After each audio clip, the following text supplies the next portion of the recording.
Senhoras e senhores deputados, muito bom dia. Vamos iniciar as audições na especialidade da proposta de lei 4 da 15ª Legislatura, primeira sessão legislativa. É o mesmo dizer a proposta de lei de orçamento do Estado para 2022 e vamos iniciar tendo o gosto de contar connosco com a apresentação do Tribunal de Contas, pelo Sr. Presidente dos Vice-Conselheiros José Tavares, que cumprimento e agradeço a disponibilidade, vem acompanhado pela Sra. Juíza Conselheira Ana Furtado, que igualmente cumprimento, e a Sra. Auditora Coordenadora Maria João Caldas, que saúde.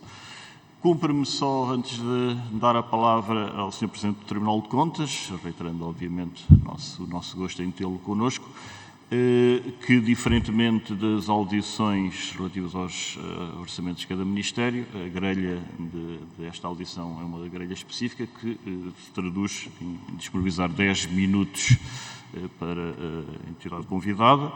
Portanto, começará com uma intervenção de 10 minutos, agradecendo antecipadamente a todos a contenção e a compreensão para os constrangimentos de tempo. Seguir-se-á uma ronda de pergunta individualizada, isto é, cada grupo parlamentar formulará as suas questões nos tempos que constam do quadro que está à frente das senhoras e senhores deputados, dispondo o Tribunal de Contas de igual tempo para responder. Finalizada esta ronda, se houver inscrições, haverá uma segunda ronda, essa de inscrição individualizada, em que cada senhora e senhor deputado disporá até 2 minutos e, havendo uso dessa ronda, o senhor Conselheiro terá a amabilidade de responder, desta feita apenas a final. Não há dúvidas, é a primeira das 3 audições que temos agendadas para hoje e, sem mais, reiterando os meus cumprimentos, dava a palavra ao senhor Juiz Conselheiro José Tavares. Sr. Conselheiro, faça a palavra, é sua. Bom dia, Sr. Presidente, senhoras e senhores deputados. Gostaria de saudar o Sr. Presidente, as senhoras e os senhores deputados neste início de nova legislatura e desejar as maiores felicidades, naturalmente, assegurando também que o Tribunal de Contas continuará, como sempre, a colaborar e a cooperar com esta Comissão no sentido da melhor aplicação dos recursos públicos. Comigo está a Sra. Conselheira Relatora do parecer sobre a Conta Geral do Estado e desta área da Conta Geral do Estado e a Sra. Auditora Coordenadora também, que apoia a Sra. Conselheira.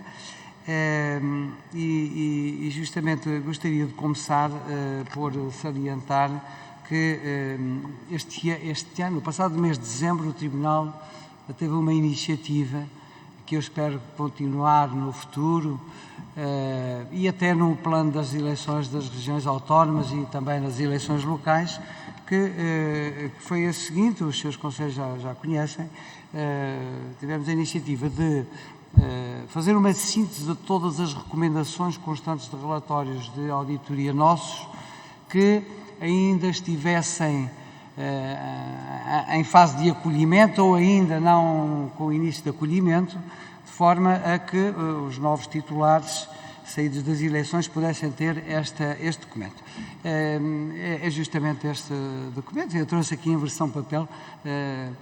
Estive para trazer mais exemplares em papel, mas não me deixaram no Tribunal de Contas, porque vivemos na era digital, mas de qualquer modo trago um exemplar em papel para entregar ao Sr. Presidente. Certo que este documento está no sítio do Tribunal de Contas na internet, foi remetido ao Sr. Presidente da Assembleia da República e também entregue ao Sr. Primeiro-Ministro e a todos os membros do Governo.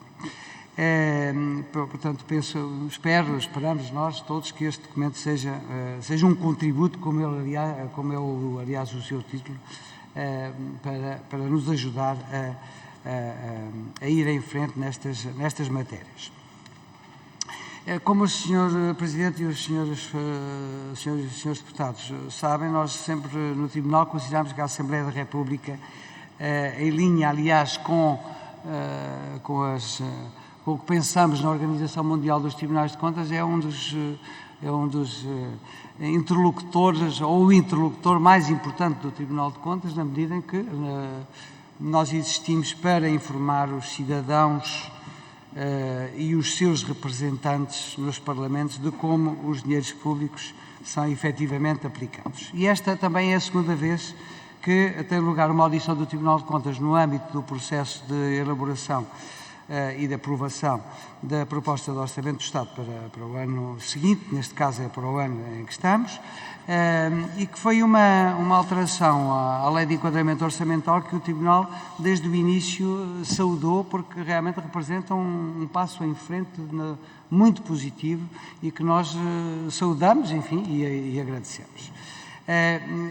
Esta audição, de acordo com o artigo 38, número 6 da Lei de Enquadramento Orçamental, visa, digamos assim, transmitir a nossa opinião sobre até que ponto a proposta de lei de orçamento acolhe as recomendações constantes de pareceres do Tribunal sobre a Conta Geral do Estado.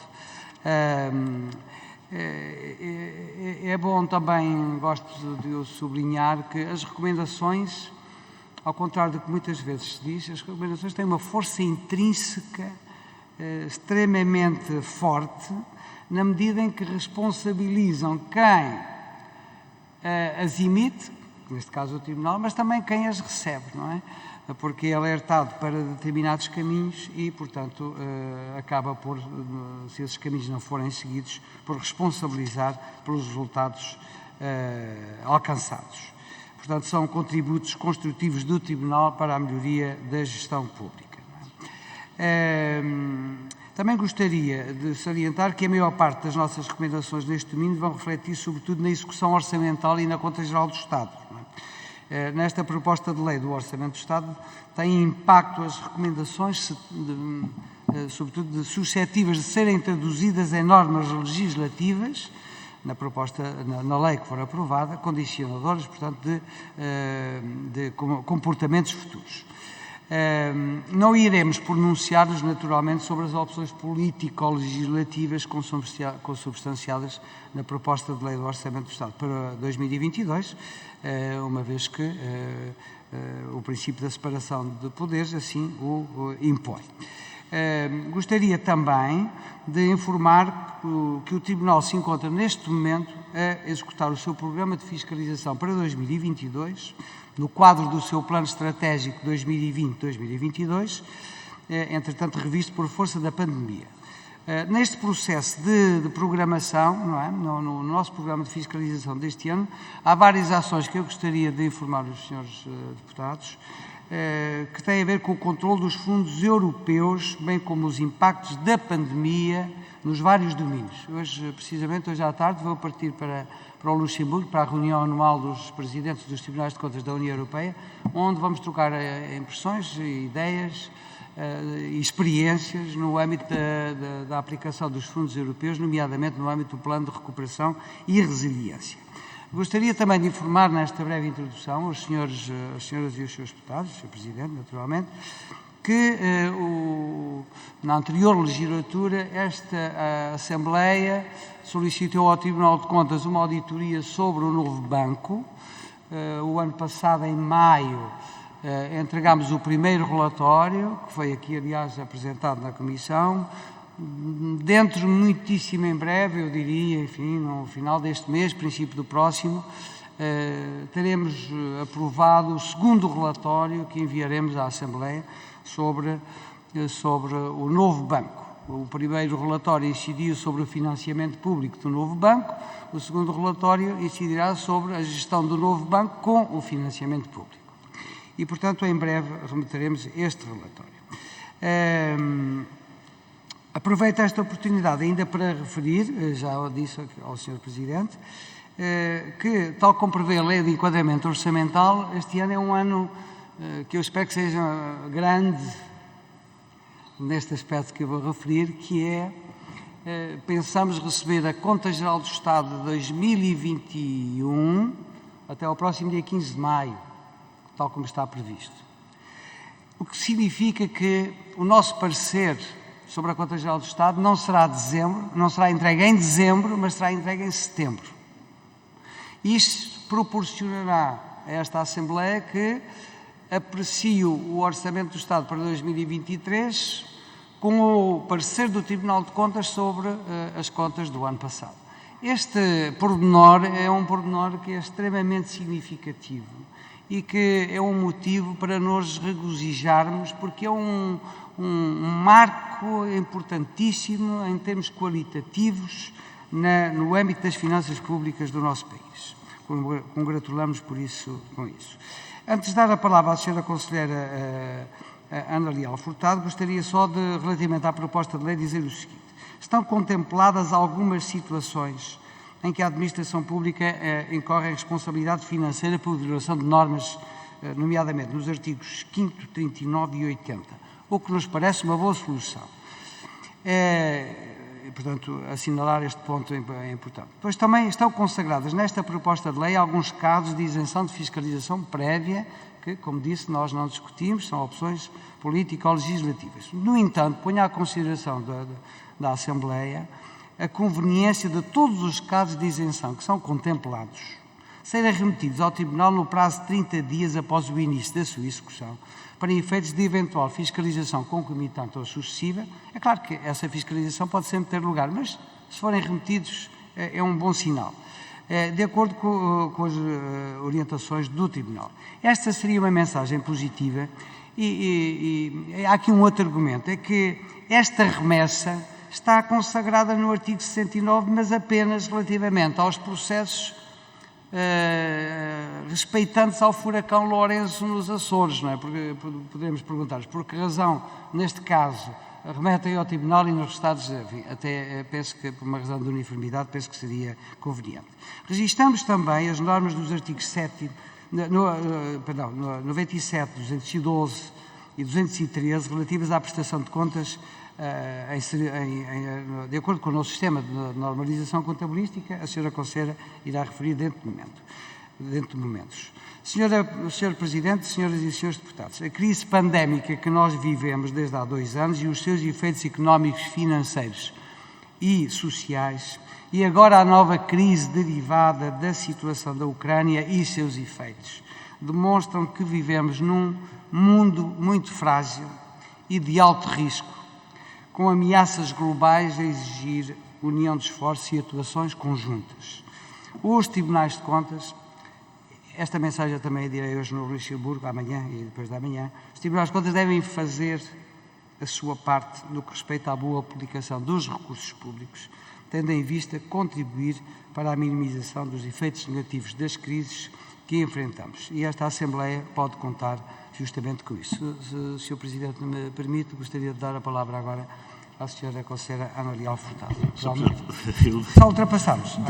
Mas, de facto, já os 10 minutos que dispunha já ultrapassou, mas telegraficamente a Sra. Conselheira, muito telegraficamente, até porque terá a oportunidade, obviamente, de responder às questões dos deputados, mas a Sra. Conselheira, faço apelando ao seu mais lídimo esforço síntese. Obrigado. Sim, senhor. Pronto, muito obrigada, Sr. Presidente. Sr. Presidente, senhoras e senhores deputados, como referido pelo Sr. Presidente, o Tribunal de Contas é ouvido no âmbito das recomendações constantes do parecer sobre a Conta Geral do Estado e, portanto, eu preparei-me um pouco também para abordar esta questão mais específica das recomendações dos pareceres da Conta Geral do Estado. Consideramos que esta é uma boa oportunidade de articulação entre as várias etapas do processo orçamental. Ora, o reforço da credibilidade do processo orçamental, como disse o Sr. Presidente, também não é uma matéria a desperdiçar, digamos assim, porque, como recentemente enfatizado pelo FMI, com evidência empírica, esse reforço dessa credibilidade amplia o impacto que a política orçamental tem sobre o investimento privado e sobre a estabilidade macroeconómica. E é por isso que começo por referir a importância que o nosso enquadramento orçamental dá à implementação da Lei de Enquadramento Orçamental e ao processo em curso de reforma da gestão financeira pública, que tem sido acompanhada pelo Tribunal em diversos relatórios de auditoria. Esta é uma matéria fundamental que o Tribunal continua a acompanhar. Porquê? Porque, no nosso entender e segundo o nosso diagnóstico, a falta de progressos verificados até ao momento não permite retirar expectativas muito positivas sobre uma concretização agora dependente da inclusão dos mesmos 17 projetos no financiamento PRR, sem que ainda não se tenham concretizado os avanços identificados e por nós diagnosticados, designadamente ao nível do planeamento e da liderança. Agora, sobre as recomendações em concreto, selecionei 5 áreas. Vou tentar sintetizá-las. mas gostaria de elencar as 5. Em primeiro lugar, destaco a informação sobre a situação patrimonial do Estado. São áreas que têm a ver também com o Orçamento de Estado. As recomendações formuladas incidem sobre a necessidade de dotar o orçamento e a conta com informação completa sobre a posição financeira do Estado, dadas as fragilidades detectadas. Sobre valores do património imobiliário do Estado, os valores referentes a dívidas, a ativos financeiros e a garantias prestadas e os valores de disponibilidades que se encontram fora da Tesouraria do Estado. O parecer sobre a Conta Geral do Estado de 2020, publicado em dezembro, dá conta de todas estas fragilidades. Ora, a ausência desta informação não é de descurar. Porquê? Em particular porque fragiliza a fundamentação para a tomada das decisões agora que estão perante nós, como seja, por exemplo, as que tenham a ver com os denominados investimentos estruturantes, valores pela primeira vez e bem identificados no quadro 4.16 do relatório do Orçamento de Estado, com um valor de cerca de 2 mil milhões de euros, mas cujo impacto, em termos patrimoniais, será de difícil análise, enquanto se mantiver a falta de mecanismo de reporte adequados, como referido. Neste contexto, nós temos uma proposta a deixar desde já, que é incluir nesta proposta de lei de um preceito no qual se determine, ponto 1, a inclusão na Conta Geral do Estado de informação integral sobre a carteira dos ativos financeiros das entidades que integram o perímetro orçamental. Ponto 2, a elaboração do Inventário Geral do Património Imobiliário do Estado, que permita a sua integração na Conta Geral do Estado. Portanto, matéria que os senhores deputados poderão acolher nesta fase de debate. Em segundo lugar, o Tribunal tem recomendado o reforço da credibilidade e da eficácia do processo orçamental através de uma melhor articulação e coerência entre os vários elementos informativos em sede, nomeadamente do Orçamento de Estado, do Programa de Estabilidade e das grandes opções do Plano. Ora, na proposta do Orçamento de Estado, agora em apreço, fazemos 3 constatações. Primeira, há elementos informativos em falta, designadamente a divulgação no quadro plurianual de despesa pública 2022-2026 da informação sobre as revisões efetuadas e da informação que sustenta a compatibilidade com os objetivos orçamentais do atual Orçamento de Estado. Essa informação é omissa. Também outra informação sobre responsabilidades contingentes é omissa. Segundo, várias normas, pelo menos 10, remetem a sua regulamentação para o Decreto-Lei de Execução Orçamental. Como bem sabem, este Decreto-Lei desde 2020 que não foi publicado e é uma matéria da maior necessidade em termos de regulamentação de todo o processo orçamental. Neste contexto, poderei também brevemente referir que é a oportunidade de lá fazer reforçar o cumprimento do princípio da unidade de tesouraria do Estado, que, como também é bem enfatizado em sede de parecer da nossa conta, é um princípio que, através de sucessivas dispensas, tem sido fragilizado e é o Decreto-Lei de Execução Orçamental também o documento onde isso pode ser comatado. Terceira constatação em termos do processo orçamental é sobre o Programa Orçamental Piloto desenvolvido no âmbito da Missão de Base Orgânica Economia e do Mar. É bem-vindo. Estão lá identificados objetivos e indicadores, no entanto, tal como referido no parecer da Conta Geral do Estado e como tem sido por nós recomendado, é preciso terem atenção que a regulamentação sobre esta matéria, prevista pela Lei de Enquadramento Orçamental para o primeiro semestre de 2021, ainda não foi publicada. Em terceiro lugar, sobre as recomendações, permita-me, Sr. Presidente, o Tribunal recomendou uma reavaliação sistemática dos benefícios fiscais, bem como a sua adequada fundamentação. Tal é particularmente importante para a criação dos novos benefícios fiscais. Ora, na presente proposta do Orçamento de Estado, a criação do incentivo fiscal à recuperação, no artigo 242, não vem acompanhada desta fundamentação. Quarto lugar, e sob o processo de adoção do Sistema de Normalização Contabilístico para as Administrações Públicas, o artigo 213 prevê a sua adoção para todas as entidades em 2013. Ora, nós temos uma proposta para o dito artigo ser mais exigente. Em vez de lá estar, as entidades públicas asseguram as condições para a prestação de contas em 2023, poderá, porque a informação de que dispomos é que já cerca de 63% das entidades já prestam contas, prestaram as contas de 2020 em 2023, portanto, propomos que as entidades públicas prestem as contas de 2022 em SNCAP, em vez de assegurem as condições. E pronto, Sr. Presidente, fico por agora. Assim, muito obrigada. Muito obrigado, Sra. Conselheira. Vamos dar então início à primeira ronda, esperando que talvez na segunda possamos compensar o tempo que nos separa da próxima audição, mas, portanto, dava a palavra à Sra. Deputada Alexandra Leitão e ao Grupo Parlamentar do Partido Socialista. Dispõe de até 5 minutos. Sra. Deputada, faça favor. Acho que é sentada, não é? Muito bom dia. Obrigada, Sr. Presidente. Cumprimento o Sr. Presidente dos Conselheiros do Tribunal de Contas, a Sra. Conselheira que o acompanha, a Soutora também, e a todos os colegas, Srs. Deputadas e Deputados. Esta é a segunda vez que o Tribunal de Contas é ouvido no âmbito da elaboração do Orçamento de Estado. Creio que da outra vez foi em novembro de 2020, no âmbito da especialidade do Orçamento de Estado para 2021. É uma prática recente, mas que nos parece uma prática muito importante e que permite um diálogo não só muito frutífero entre o Parlamento e o Tribunal de Contas, mas também, naturalmente, que desta forma o Parlamento possa introduzir eventualmente melhorias na proposta de lei do Orçamento e, por isso, aqui estamos nesta condição e agradecia esta disponibilidade.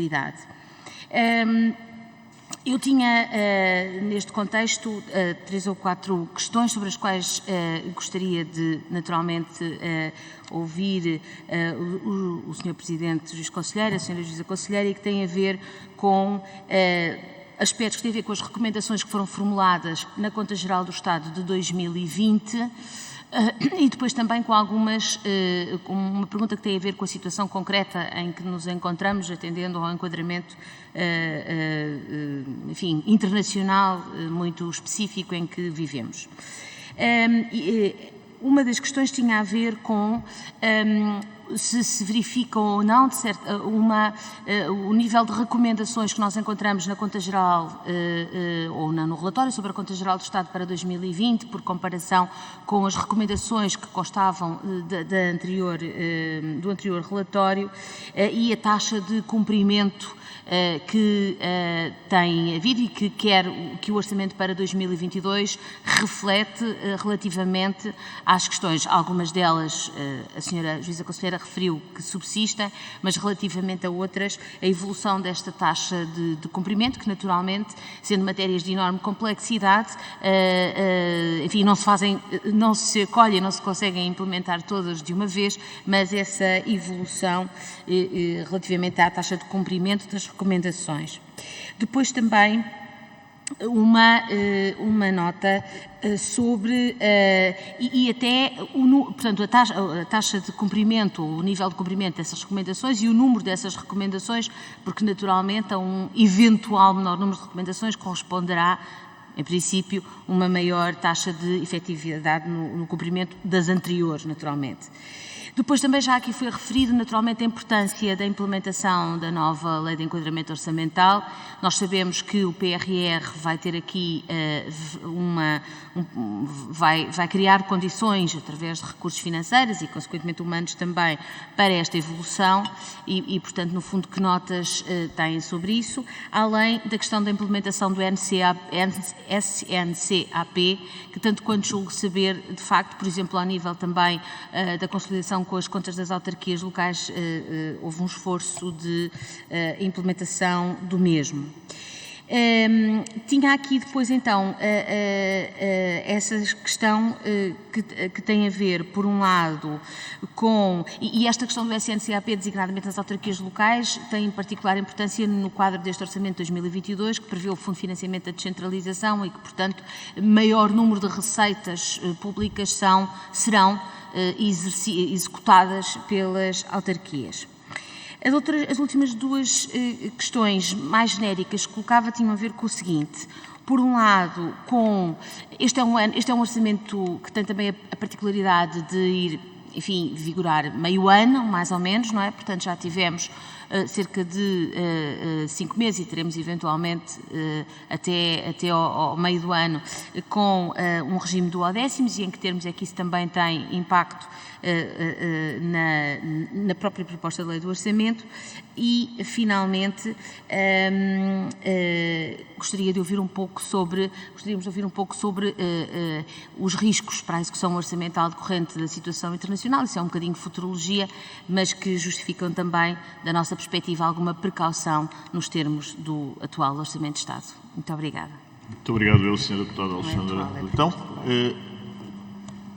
Tenho que desligar o microfone, Sra. Deputada. A palavra, então, ao Sr. Presidente do Tribunal de Contas, Sr. Juiz Conselheiro José Tavares. Presidente, Muito bem. Muito obrigado, Sra. Deputada Alexandra Leitão. É um gosto ouvir as perguntas da Sra. Deputada. Depois daria também a palavra à Sra. Conselheira Ana Leal Furtado, mas, enfim, permita-me que diga, relativamente às questões que apresentou, o seguinte. Relativamente às recomendações, a Sra. Conselheira tem aqui os números que depois apresentará. Gostaria de deixar aqui claro que o Tribunal nunca desiste das suas recomendações até que as mesmas sejam efetivamente acolhidas. Nunca desiste. Salvo se houver justificação que seja aceitável. O Tribunal também tem consciência que algumas das suas recomendações não são para serem cumpridas imediatamente, porque demoram um tempo, exigem muitas vezes até ações de formação para a sua execução. Por exemplo, no que respeita à aplicação do novo sistema de normalização contabilística. É um processo que foi criado em 2014, 2015, mas que o Tribunal não deixará de acompanhar, não é? Sendo certo que hoje a taxa de aplicação deste novo sistema é uma taxa já bastante elevada relativamente àquelas entidades a quem foi imposto que tenham de o fazer. E, portanto, neste momento, segundo a leitura do Tribunal, há todas as condições para, em 2023, se prestar contas no novo sistema de normalização contabilística. Eu penso que esta Assembleia devia dar esse sinal, peço desculpa dizer deveria, não é? Mas poderia dar esse sinal, porque há condições para que assim seja. De acordo com a nossa leitura, os senhores deputados sabem também que, neste momento, todas as entidades públicas, são 6.500 entidades públicas, prestam contas ao Tribunal já por via digital, não é? E, de acordo com a nova plataforma que entra hoje em funcionamento, todas as 6.500 entidades públicas, a partir de hoje, remetem os seus processos ao Tribunal de Contas, relativamente à fiscalização prévia e concomitante, por via digital. Portanto, acabou-se o papel, portanto, é um processo mais transparente, mais célere, enfim, com todos os benefícios daí decorrentes para todos, até em termos de benefícios públicos. Depois gostaria também de referir à Sra. Deputada o seguinte: na reunião que vou ter amanhã e depois da amanhã, todos os presidentes dos Tribunais de Contas da União Europeia, um dos pontos que nós vamos tratar, para além do Plano de Recuperação e Resiliência, é de que fazermos nós com a nova crise que está instalada e que terá efeitos em todos os domínios, não é? Tal como já teve a pandemia resultante, a crise provocada pela pandemia, e, portanto, tenho algumas ideias. O que eu gostaria de dizer neste momento é o seguinte, que o Tribunal está muito atento ao acompanhamento dos efeitos desta nova crise e que não estará sozinho, porque, ao nível dos Tribunais de Contas da União Europeia, vamos trocar impressões permanentemente sobre a melhor forma de ajudarmos os órgãos dos nossos Estados, não é, a enfrentar os efeitos nefastos desta pandemia. Se o Sr. Presidente me permite, gostaria de dar a palavra à Sra. Conselheira. Eu peço desculpa. 1 minuto e 20, Sra. Conselheira. Faz favor. Obrigada, Sr. Presidente. Sobre a questão das recomendações, que é sempre um aspecto que damos a maior importância e sobre que nos toma uma grande parte do nosso tempo, consideramos muito importante porque, de facto, o trabalho do Tribunal tem muito a ver com estas recomendações, porque o trabalho, ao nível do Parecer da Conta-Geral do Estado, o trabalho de interação com as entidades é levado muito a sério e muitas destas recomendações são acolhidas sem serem dadas. E neste contexto temos 3 níveis de recomendações, temos aquelas mais contabilísticas que são de maior, cujo acolhimento é mais fácil e mais célere, e temos aquelas mais estruturantes, que são a maioria delas. E essas mais estruturantes, que têm a ver com valorizar a qualidade do reporte, e, em concreto, em termos do reporte patrimonial das entidades públicas e, dentro das entidades públicas, essa visão consolidada do Estado como prestador de informação com informação patrimonial, de facto, isso são recomendações que se têm mantido, que são estruturais e que levam mais tempo a ser acolhidas. Eu não gosto muito de dizer temos um grau de acolhimento de 50%, 60%, como se fosse um indicador suficientemente credível dos avanços. Não é porque de facto, como disse a senhora deputada e bem, as recomendações têm variado, o número tem variado, e há aqui uma panóplia de recomendações que por si só, em termos de um indicador global, cairíamos no erro das nossas próprias recomendações, quer dizer, os indicadores não reportam com qualidade a matéria em si. Portanto, podemos dizer que, em média, temos vindo a dar emitido cerca de 50 recomendações e, de facto, neste momento, parece-me importante reforçar as recomendações em termos das melhorias do reporte, das melhorias do processo orçamental e sobre o grau de acolhimento. Digamos que as entidades públicas, na sua generalidade, demonstram vontade e responsabilização pelo seu acolhimento e as coisas têm-se mantido nesse aspecto mais ou menos estáveis.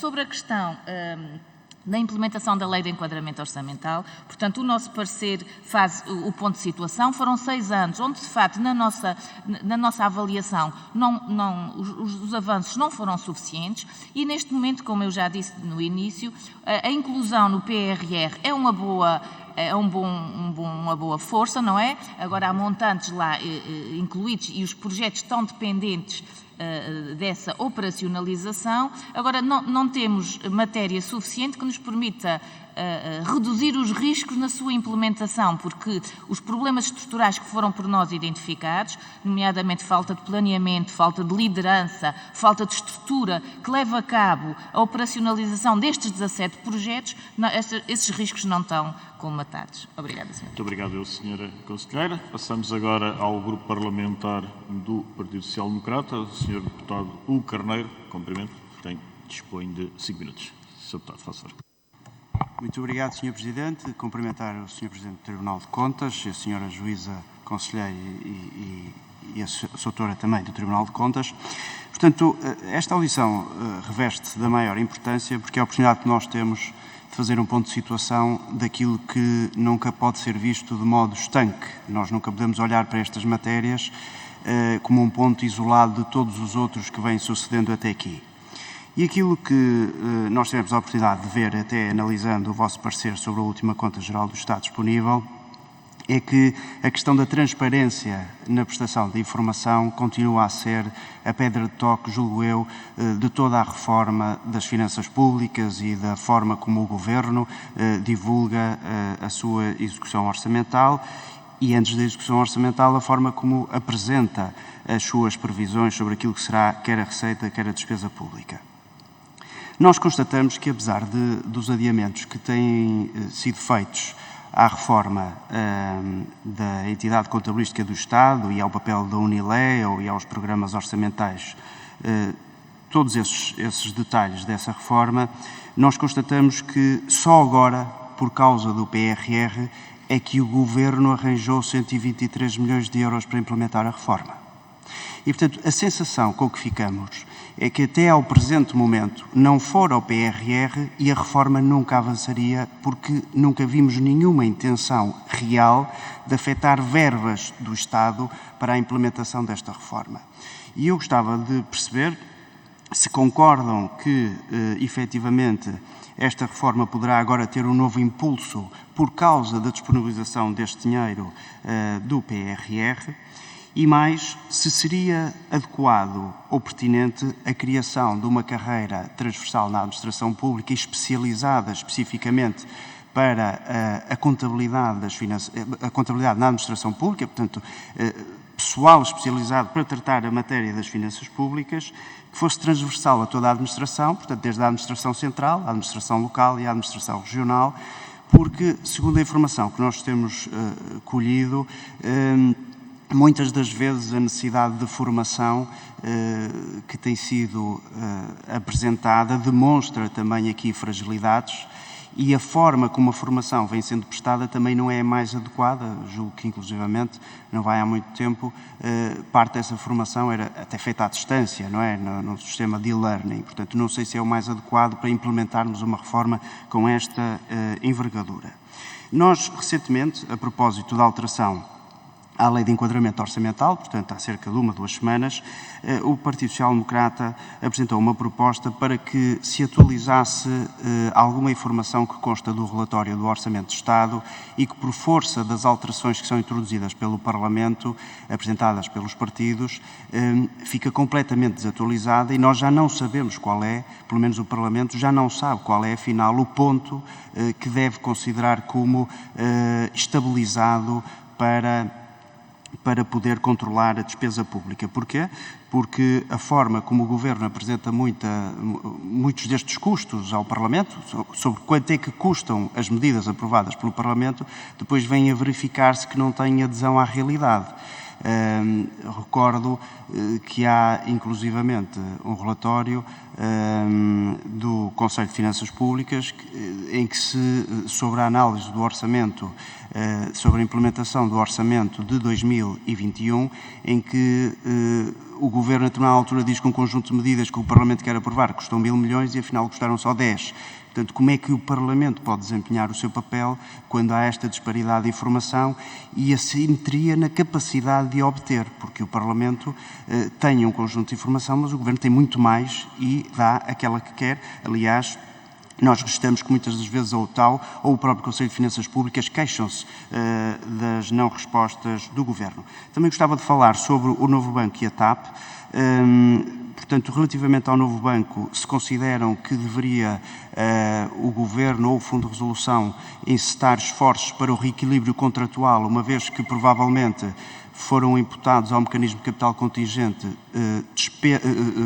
prejuízos resultantes da pandemia, que não têm necessariamente que ver com a execução do contrato, atendendo ao legacy do próprio novo banco, e no que diz respeito à TAP, tendo em conta que serão injetados 2,55 mil milhões de euros e, portanto, que este ano iremos injetar entre 600 a 990 milhões de euros, se na lógica da economia, da eficiência e da eficácia da despesa pública, se nós podemos considerar que toda a informação que era relevante ser tornada pública o foi. Obrigado. Muito obrigado, eu, Sr. Deputado Hugo Carneiro. A palavra ao Sr. Presidente do Tribunal de Contas, Sr. Juiz Conselheiro José Tavares. Faça a ciência. Muito obrigado, Sr. Deputado Hugo Carneiro.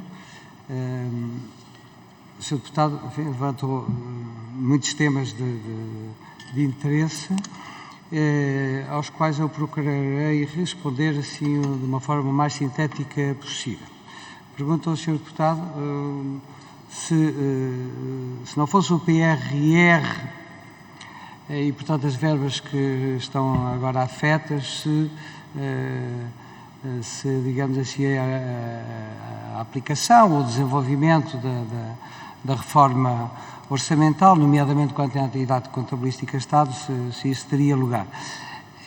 Bom, eu, Sr. Deputado, sobre essa pergunta não poderei responder, talvez o Sr. Ministro das Finanças possa responder a essa questão. Agora, o que eu posso dizer é o seguinte: o Tribunal de Contas, não fazendo, digamos assim, esses juízos, não deixa de, permanentemente, junto do Sr. Ministro das Finanças, procurar saber o o estado de desenvolvimento dos projetos, enfim, eu diria quase diariamente. Nós estamos no Ministério das Finanças, temos uma equipa permanente, quase no Ministério, uma ou duas, às vezes duas, no Ministério das Finanças, e, como digo, não deixamos de chamar a atenção permanentemente para a necessidade de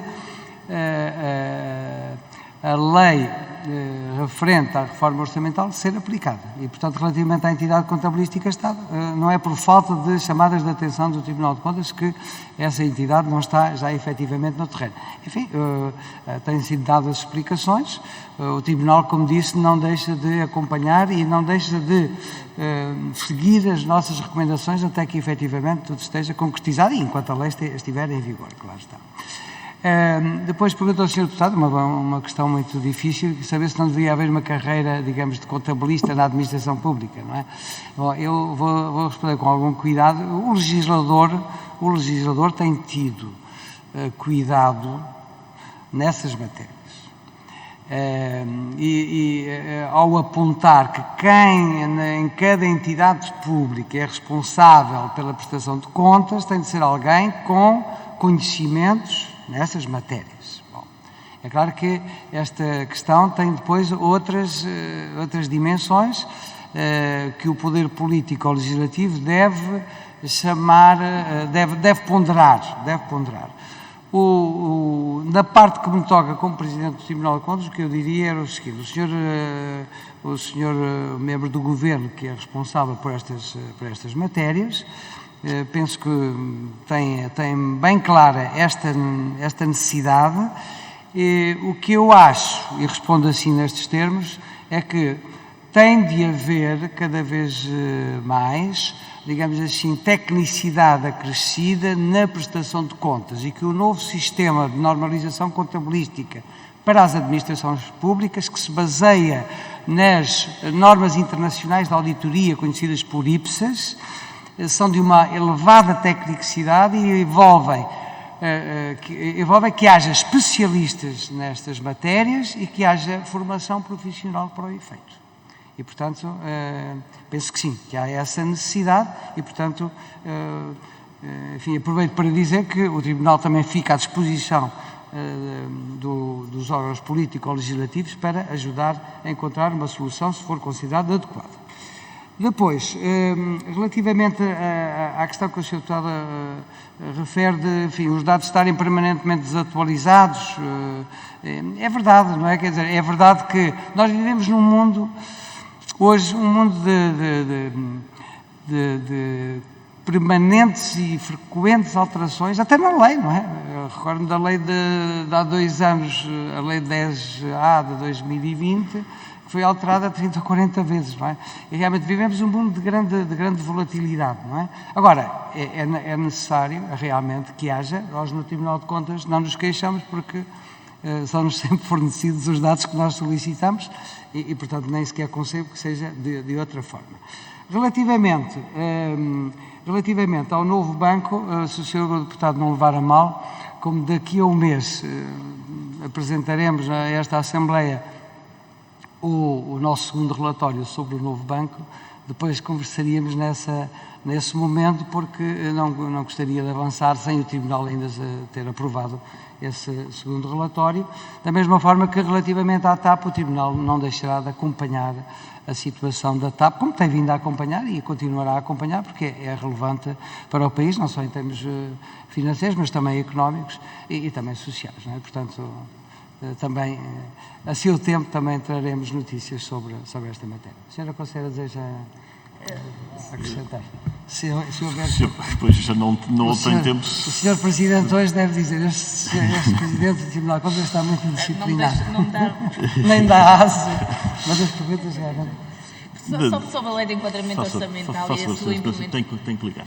Sobre a lei de enquadramento orçamental e a sua implementação. Só aqui chamar a atenção que o nosso diagnóstico demonstra que as questões ainda vão a montante da questão dos recursos humanos em termos de operacionalização das contas, ou seja, o que ainda falta é o planeamento e a liderança, e é isso que gostávamos de chamar a atenção e, por exemplo, talvez em sede até de articulado do Orçamento de Estado, há tanto articulado, poderia haver um que desse força a esta necessidade de planear devidamente os 17 projetos que existem num quadro desde há 6 anos, mas onde ainda não há responsáveis, não há calendário.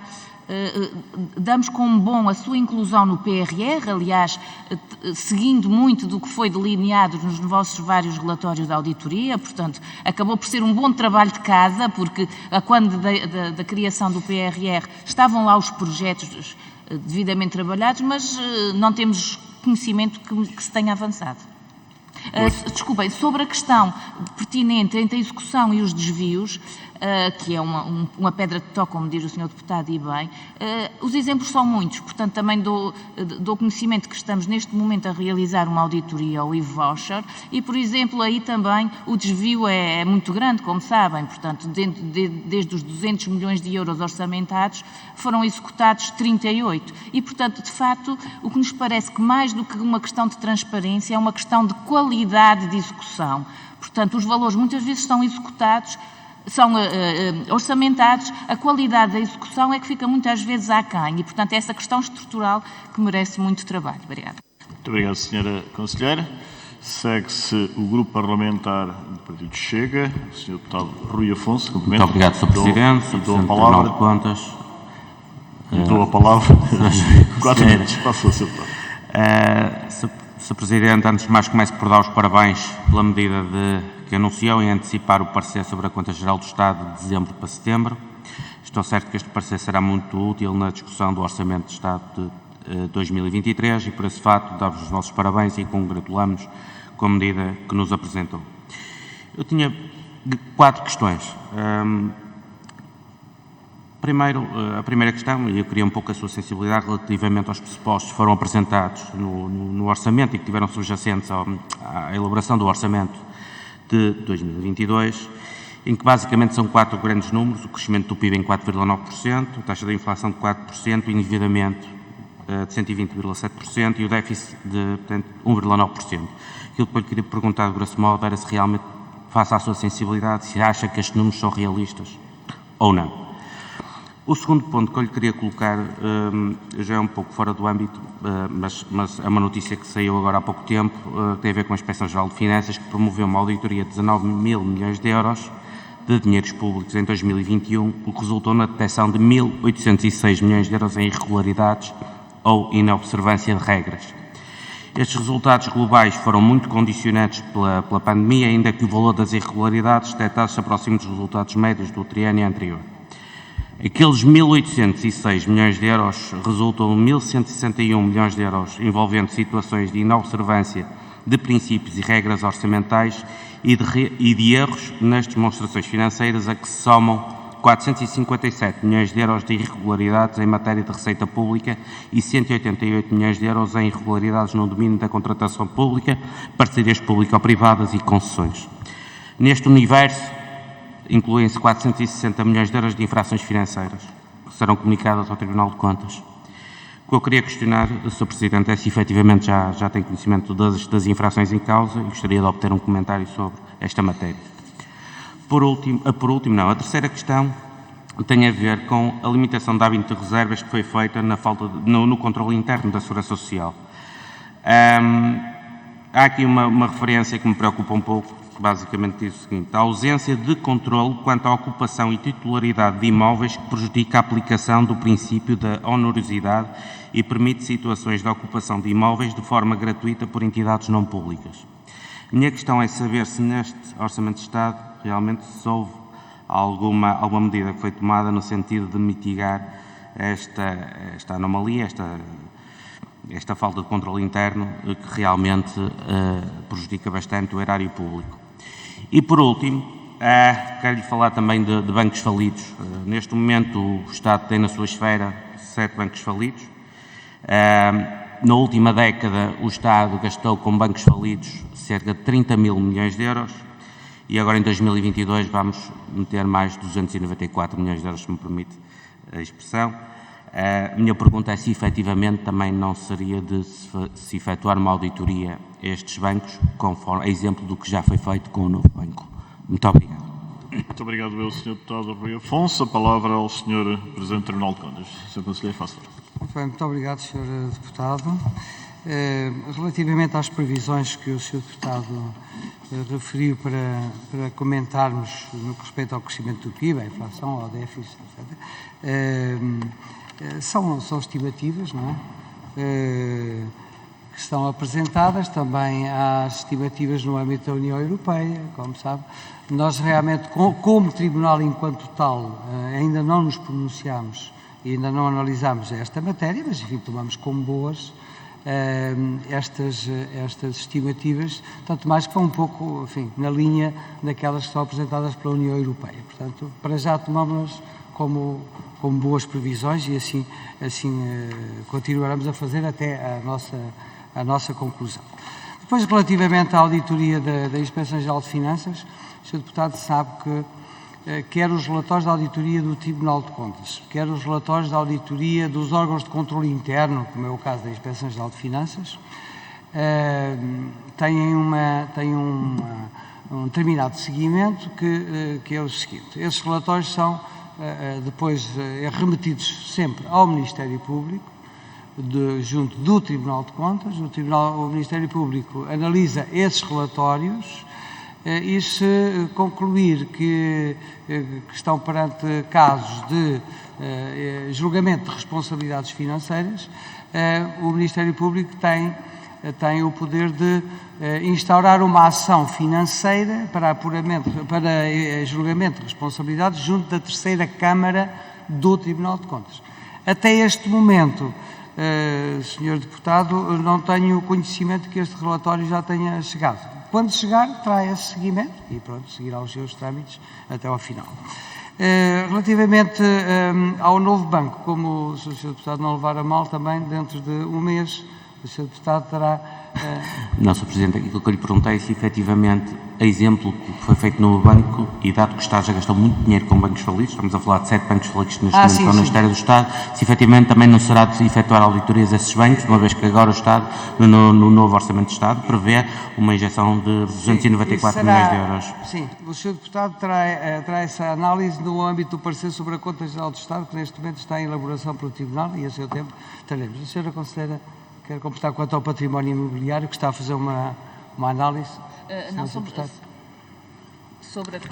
a questão do princípio da onerosidade do património da Segurança Social. De facto, é um dos princípios que nós seguimos. Em 2020 foi aplicado pela primeira vez e continuamos a acompanhar o princípio, sendo que, tendo sido o primeiro ano da aplicação, sendo a aplicação em termos de habitação social, do ponto de vista social, no parecer sobre a Conta Geral do Estado, evidenciamos ainda algumas fragilidades, mas que iremos acompanhar a seu tempo. Muito obrigado, Sra.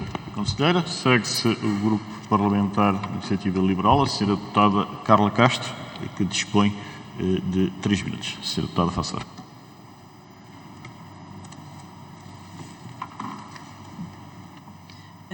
Bom dia, Sr. Presidente da Comissão, Sr. Presidente do Tribunal de Contas, Sra. Juíza Conselheira, caros deputados, obrigada antes de mais. Fazer um conjunto de perguntas de diversos temas, alguns já foram aqui focados, mas gostaria de algum aprofundamento. Começar desde logo com o tema dos ajustes diretos, tema que nos merece a maior preocupação.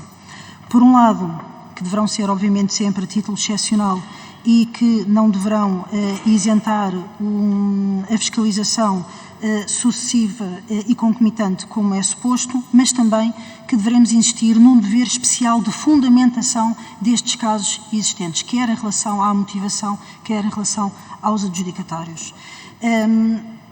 A aplicação dos dinheiros públicos e o seu controle deve-nos nortear E eu gostaria de rever que neste Orçamento de Estado nós temos o artigo 153 sobre o regime excepcional das redes de faixas de gestão de combustível, em que fala sobre o dever de fundamentação, o 69 sobre a dispensa de fiscalização prévia e regime excepcional de contratação, não refere o dever especial de fundamentação, mas fala na fiscalização sucessiva e concomitante da respectiva despesa, mas depois, nos eventos de projeção internacional e no âmbito, no 134 e no 148, sobre os procedimentos no âmbito da prevenção, supressão e estabilização de emergência pós-incêndio, nem sequer são mencionados estas situações. E, portanto, para além de merecer uma harmonização, na nossa opinião, era muito importante que houvesse um sinal claro sobre esta transparência e sobre este controle ao nível da gestão pública. Nós, em orçamento anterior, já colocámos propostas a este nível, foi inclusivamente com bastante surpresa que inclusivamente teve votos contra de outros partidos, nomeadamente do PS. Eu gostaria que neste Orçamento de Estado houvesse a possibilidade de recuperar esta transparência, inclusivamente em prol da tanta transparência e contas certas de que temos falado. De qualquer forma, e portanto eu tinha aqui para perguntar o que é que considerava dessa densificação e clarificação, mas entendo que pela introdução é algo que consideram também relevante. Nestes artigos, há num destes artigos sobre a prevenção de incêndios, nós consideramos também que o âmbito da prevenção não faz sentido estar dentro dos ajustes diretos. A existência de ajustes diretos numa perspectiva preventiva, quando é algo que deve ser planeado e sistemático todos os anos, no nosso entender não se justifica e gostaríamos da vossa apreciação a esse tema. Gostaria de uma breve nota, que já falou sobre a programação, sobre os fundos do PRR, gostaria de uma breve nota, não obstante a viagem que ainda vai fazer e algum detalhe, mas se era possível indicar-nos algumas datas de reporte e relatórios do conteúdo, para nos pareceres que estão a pensar elaborar, porque é algo que tem muito impacto, nomeadamente ao nível do Orçamento de Estado. Sobre a Lei de Enquadramento Orçamental, já aqui falámos um pouco hoje, mas gostaria de saber se as alterações introduzidas muito recentemente no Parlamento, como é que as vê estas alterações introduzidas. E uma última pergunta muito rápida, que é sobre o SNCAP. Também entendemos que mais do que assegurar as condições, nós devemos, de uma vez por todas, apresentar as contas em SNCAP. É especialmente importante numa altura para comparabilidade também internacional. E o que é que, na vossa opinião, obsta realmente à adoção deste Sistema Nacional de Contas? E obrigada pela tolerância, Sr. Presidente. Muito obrigado, Sra. Deputada Carla Castro. A palavra ao Sr. Presidente do Tribunal de Contas, Sr. Conselheiro Rossor. Muito obrigado, Sr. Presidente. Sr. Deputado, muito obrigado pelas questões que apresentou. Relativamente à questão, enfim, também como professor da área de Direito Administrativo e Finanças Públicas, a questão da fundamentação é uma questão que sempre gostei de aprofundar. Vivendo nós numa economia de mercado, não é? A existência de procedimentos concorrenciais são fundamentais porque permitem, por um lado, tratar os agentes económicos em igualdade de circunstâncias, a receber várias propostas e escolher aquela que é mais adequada à prossecução do interesse público e, portanto, assim respeitando a igualdade, o princípio da concorrência e o princípio da escolha das melhores propostas que permitam a boa aplicação dos recursos públicos. O princípio da fundamentação, para mim, é um princípio sagrado em matéria de gestão, não é? A matéria de gestão pública, não é? Os nossos colegas do Reino Unido até normalmente dizem assim: nós nem precisamos de leis sobre contratação pública. Para nós, a pergunta principal é esta: por que razão escolheu esta entidade para contratar e não qualquer outra? E aqui está o princípio da fundamentação. Não é verdade? Portanto, eu penso que devemos, enfim, evoluir cada vez mais no sentido de essa fundamentação estar presente. Relativamente ao Plano de Recuperação e Resiliência, gostaria de informar a Sra. Deputada que no próximo mês de junho o Tribunal aprovará o segundo relatório sobre o desenvolvimento deste plano, informando também que as várias áreas de responsabilidade do Tribunal estão a selecionar contratos para depois acompanhar a sua efetiva execução. Quanto à lei de execução orçamental, vamos ver a sua execução, mas enfim, a posição do Tribunal relativamente às alterações introduzidas são de respeito para com a legislação aprovada por este Parlamento e, portanto, cumpri-la-íamos e fala-íamos cumprir. É o que se me oferece dizer sobre isso. Quanto ao SNCAP, senhora deputada, como eu referi, enfim, é uma matéria extremamente complexa, não é? Portanto, passámos de um sistema de contabilístico, enfim, relativamente mais simples, não é? Para o melhor sistema que neste momento existe no mundo, não é? Baseado nas normas internacionais de contabilidade. E isso, enfim, embora em muitas entidades públicas não haja dificuldades, porque têm recursos humanos tecnicamente especializados nestas matérias, nós que lidamos com 6.500 entidades públicas, nem todas estão no mesmo nível de desenvolvimento. E procuramos que nenhuma dessas entidades fique realmente para trás, não é? E, portanto, algum atraso que há nesta matéria deve-se realmente a que algumas entidades públicas não têm recursos humanos ainda tecnicamente qualificados para o efeito, mas, enfim, vão fazer algum esforço para dar formação a essas entidades. Agora, nós temos feito também um trabalho de apoio a essas entidades e, portanto, estamos convencidos que no próximo ano todas poderão prestar já contas em SNCAP. Muito obrigado, Sr. Deputado. Muito obrigado, Sr. Presidente. Segue-se o Grupo Parlamentar do Partido Comunista Português, Sr. Deputado Bruno Dias. Sr. Deputado, faça favor. Muito obrigado, Sr. Presidente. Srs. Deputados, quero começar por cumprimentar o Sr. Presidente do Tribunal de Contas, José Tavares, a Sra. Conselheira Ana Furtado e a Sra. Auditora Coordenadora Maria João Caldas, agradecer os esclarecimentos e as questões que têm vindo aqui a partilhar com a Assembleia da República. Temos pouco tempo, nós para perguntar e os senhores para responder, vou colocar apenas duas questões nesta fase, depois mais à frente, se tivermos outra ronda, sobre o processo orçamental, mas para já apenas duas questões, uma sobre parcerias público-privadas e outra sobre benefícios fiscais. Sobre as PPPs, verifica-se como não acolhida uma recomendação, que é a recomendação 53, que visa tornar mais transparente a execução de contratos de PPP. Por isso, o Tribunal volta a colocar essa recomendação relativa à certificação do universo de contratos em PPPs. Diz o parecer, um pouco antes, o parecer do Tribunal, que sobre as PPPs a informação prestada, e estou a citar, é cada vez mais insuficiente para assegurar essa certificação e revela risco material de falta de controle desse universo pelo Estado. Ora, a nossa pergunta é se o Tribunal tem condições de medir, aferir o risco material que identifica com esta falta de controle sobre as PPPs. Se podíamos aprofundar um pouco esta questão, que é profundamente preocupante. E é preocupante, sobretudo, porque conhecemos o lastro que representam as PPPs, quer em gastos com os próprios contratos, ascendendo a mais de 1.400 milhões de euros por ano, quer com a enorme despesa com pedidos de reposição de equilíbrio financeiro, com decisões desfavoráveis ao Estado, muitas vezes tomadas em tribunais arbitrais, ou seja, uma justiça privada em vez dos tribunais públicos.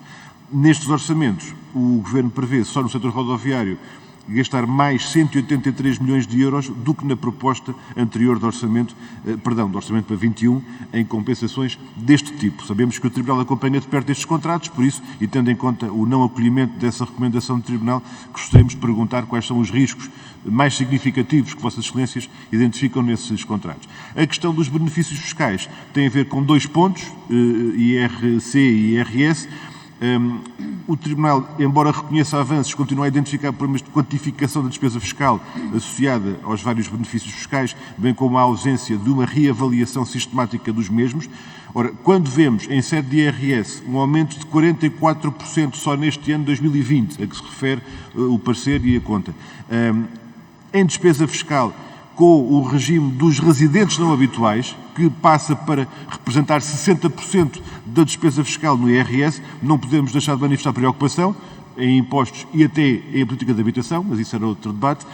ou em sede de IRC, quando o chamado Sistema de Incentivos Fiscais à Investigação e Desenvolvimento Empresarial, o CIFID, aumentou a despesa fiscal 87,7% para 396 milhões no ano de 2020, sem que esta borda fiscal tenha nos seus pressupostos a garantia efetiva de um real investimento. Portanto, para terminar, não podemos deixar de identificar que há grandes benefícios fiscais que não estão plenamente justificados, tanto no plano dos seus alegados propósitos, como, acima de tudo, na distorção da justiça fiscal e, portanto, se há aqui um conjunto de alçapões autênticos para que uma minoria com elevados recursos económicos possa pagar menos impostos do que o cidadão comum, a pergunta é se o Tribunal considera que é necessário mais informação e mais justificação reavaliando estas opções. Muito obrigado, Sr. Presidente. Muito obrigado, Sr. Deputado Bruno Dias. A palavra ao Sr. Presidente do Tribunal de Contas, Sr. Conselheiro.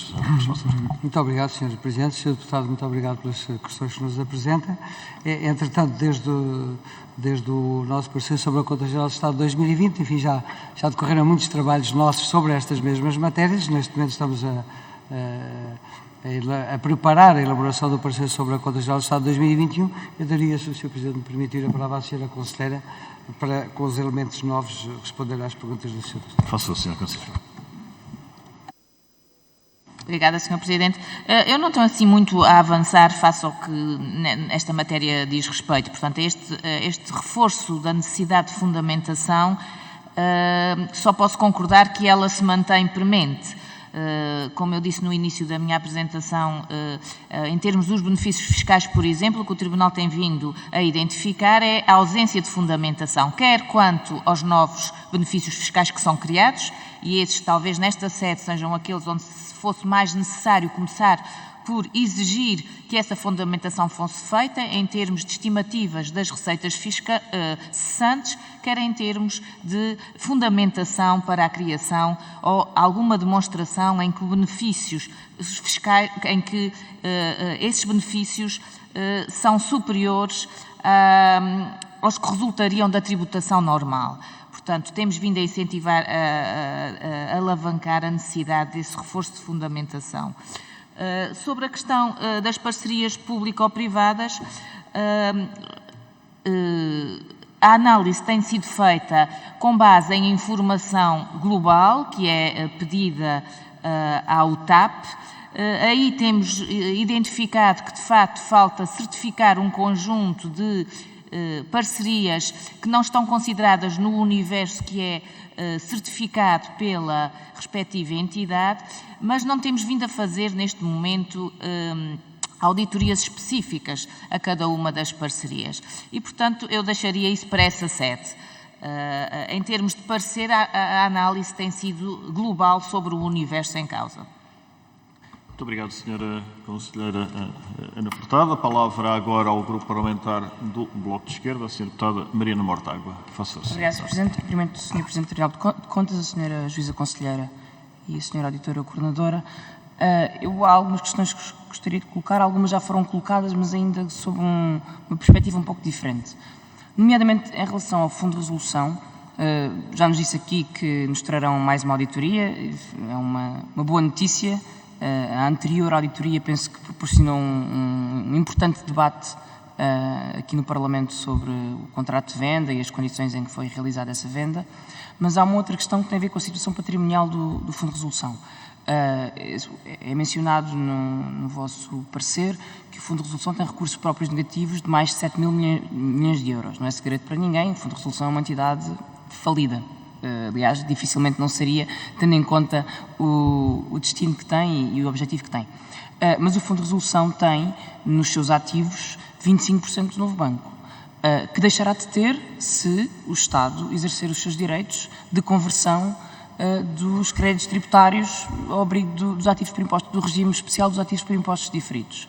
E por isso a pergunta que faço é se essa conversão de direitos e, portanto, a transferência da propriedade do Fundo de Resolução para a esfera do Estado, se tem alguma implicação do ponto de vista da análise contabilística do Fundo de Resolução, da análise patrimonial e da consolidação de contas, porque o Fundo de Resolução consolida, bem sabemos, com as administrações públicas, embora o Governo tenha insistido que não faz parte do Estado.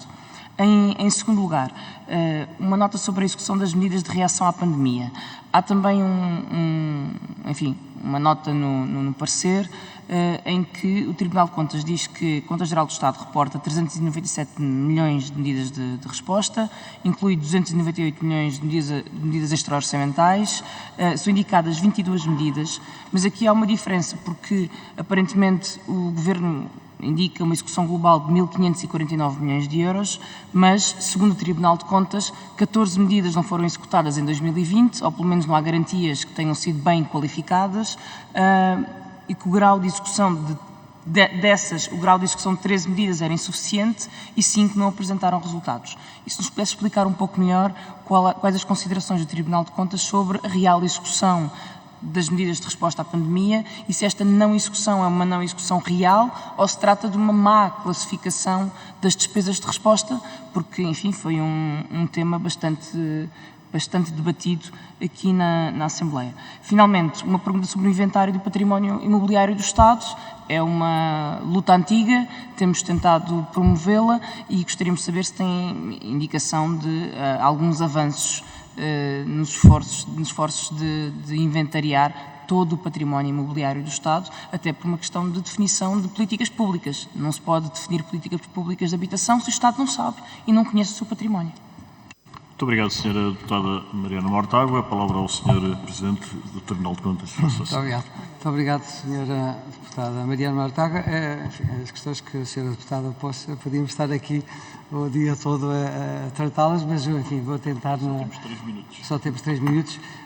Quanto ao fundo de resolução,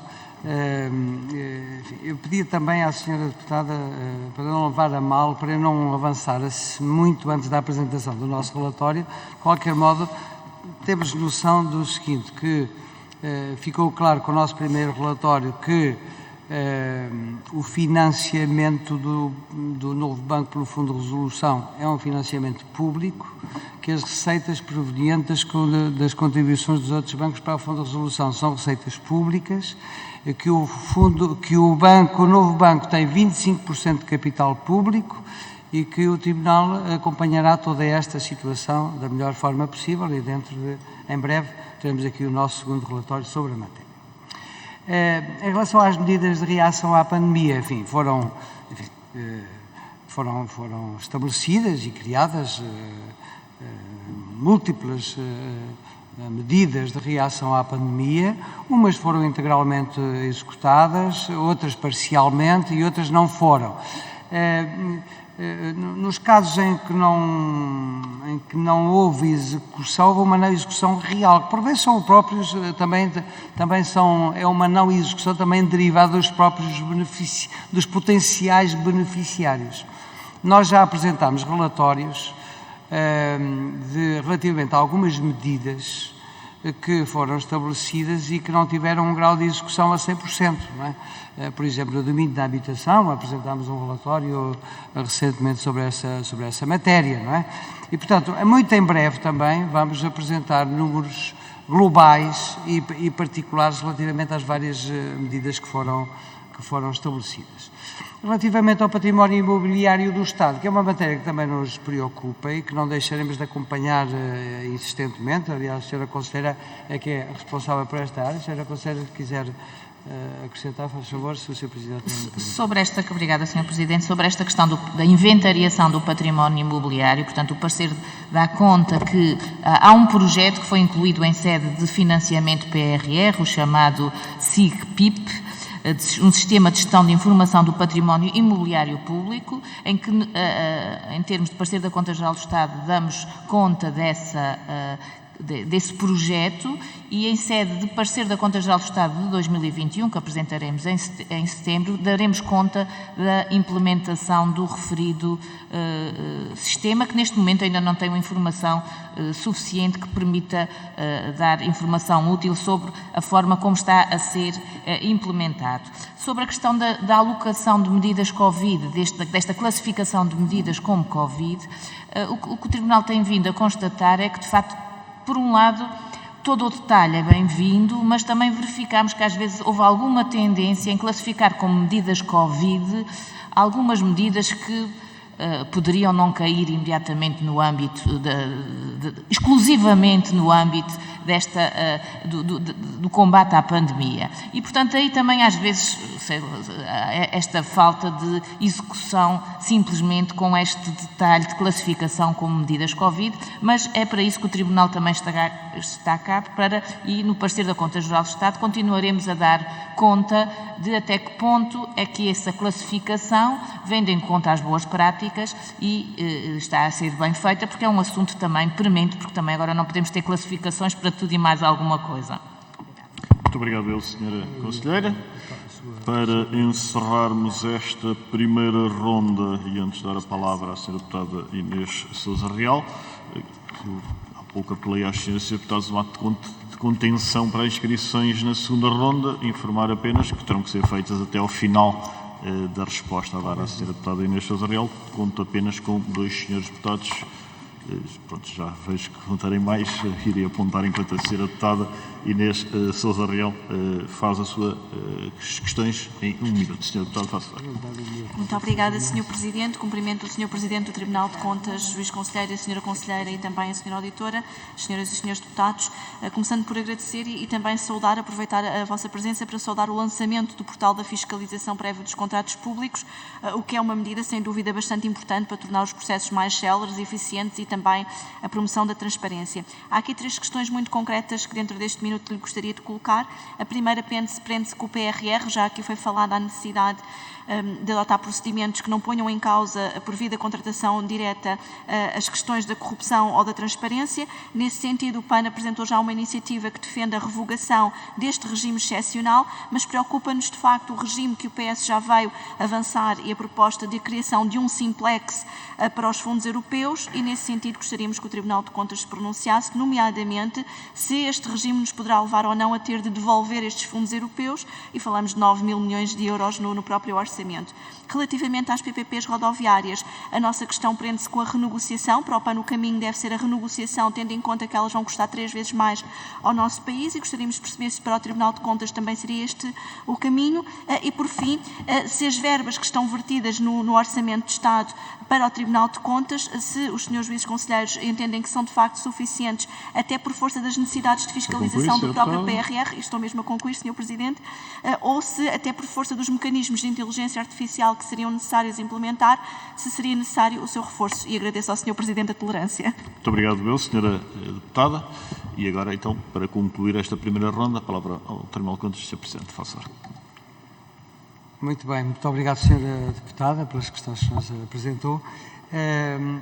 Relativamente às questões relativamente a um possível e futuro simplex para o PRR e relativamente às PPPs rodoviárias, o que é que eu poderia dizer à Sra. Deputada? Não conhecendo ainda os contornos dessas propostas, não gostaria de me pronunciar. O que posso dizer é que o Tribunal estará atento à concretização das mesmas e não deixará de se pronunciar no momento em que forem conhecidos esses contornos. Relativamente às necessidades de fiscalização, Sra. Deputada, eu para já não me queixo de insuficiências relativas de fiscalização na parte que respeita ao Tribunal de Contas. Também temos no Tribunal de Contas lutado para que haja uma articulação cada vez maior com o sistema de controle interno, e aí vamos também continuar esse caminho para que formemos um sistema nacional de controle em que o Tribunal de Contas, enfim, cumpra a sua missão, mas em que haja uma articulação com as várias inspeções gerais ao nível do Estado, ao nível das regiões autónomas e também em articulação com os órgãos de controle da União Europeia, como é o caso do Tribunal de Contas Europeu. Portanto, se nós atuarmos de uma forma articulada, não só poupamos recursos, como somos mais eficientes também. Também tem de haver eficiência e eficácia no controle, não é? E essa eficiência e eficácia passa por nós darmos o exemplo na nossa articulação entre os organismos de controle.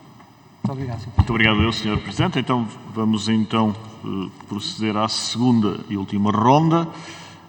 Eu peço aos senhores deputados contenção nos tempos, porque se os usarmos precisamente nos termos que estão previstos no nosso regimento, conseguiremos iniciar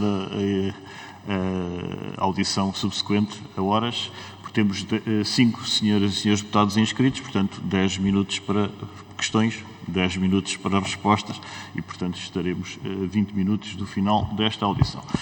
Diferentemente do que sucedeu na primeira ronda, permite-me apenas recordar, o Sr. Presidente do Tribunal de Contas já sabe que é um habitué nestas audições, só responderá então afinal, pelo que teria a amabilidade de apontar as questões, portanto, só responderá afinal das mesmas.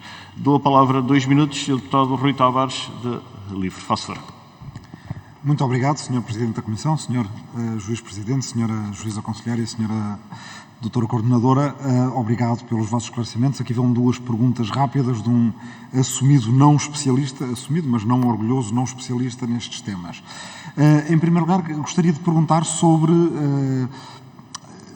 a aplicação do...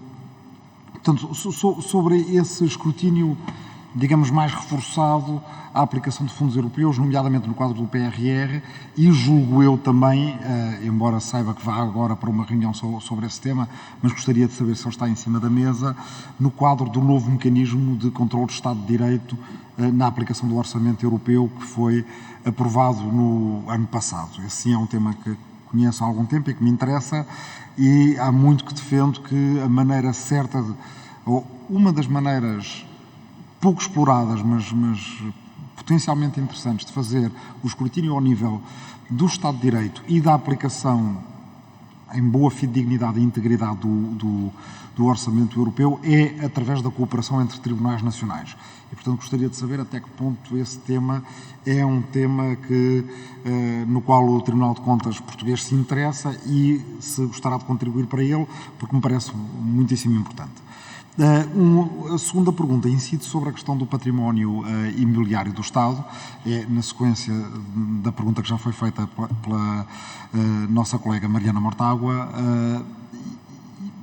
Sei que tem havido uma dificuldade grande no inventariar do património do Estado e que o Tribunal de Contas tem insistido na necessidade de o fazer.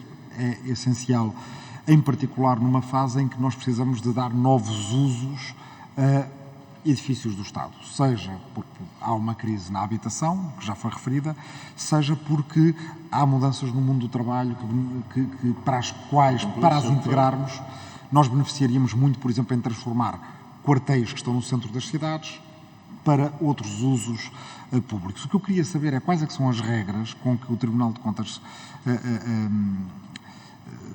no fundo, lida para controlar a alteração de funções ou alteração de entidade pública que gere edifícios do Estado. Por exemplo, passagem do Ministério da Defesa para câmaras municipais. Muito obrigado. Muito obrigado, eu. Palavra ao Sr. Deputado Hugo Carneiro, do Grupo Parlamentar do PSD. Faça o Sr. Deputado.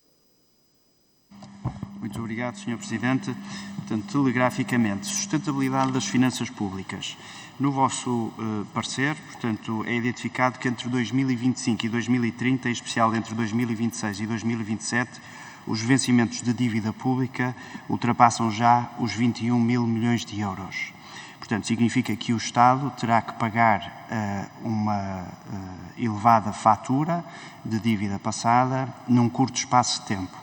Num contexto em que, provavelmente, as taxas de juros começarão a subir, sabemos que, mesmo que venham a subir, elas no imediato estão abaixo daquilo que é o custo histórico, em termos de taxas de juro, mas gostávamos de perceber qual é a apreciação que fazem desta questão, tendo em conta as pressões que pode colocar sobre a gestão pública, e nomeadamente sobre o orçamento de cada ano ao longo do tempo, e de que forma é que nós podemos olhar para isto na lógica do compromisso com as gerações futuras, que acho que também é uma questão bastante relevante.